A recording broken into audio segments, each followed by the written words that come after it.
ఇవాళ డే 8 తిరుమలలో day 1 morning 7:40కి train దిగి అక్కడి నుండి బస్ తీసుకొని తిరుపతి నుండి తిరుమల జర్నీ స్టార్ట్ చేశాం.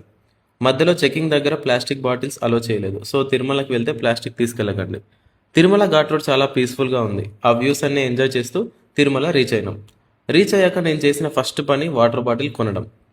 ఇక్కడ నెక్స్ట్ ట్విస్ట్ ఏంటంటే మనకి రూమ్ బుకింగ్ లేదు.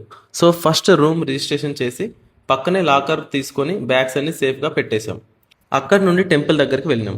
అక్కడే కోనూరులో స్నానం చేసి ఫస్ట్ వరాహస్వామి టెంపుల్ దర్శనం చేసుకున్నాం. ఎలాగో ఆఫ్టర్నూన్ లంచ్ టైం అయింది కాబట్టి పక్కనే వెంగమాంబలో లంచ్ చేసాం. తిరుమల ఎప్పుడు వచ్చినా సరే ఇక్కడ ఒక్కసారైనా తినాల్సిందే. అక్కడి నుండి లాకర్ దగ్గరికి వెళ్ళి ఫోన్స్ అన్ని పెట్టేసి దర్శనంకి స్టార్ట్ అయిపోయినాం.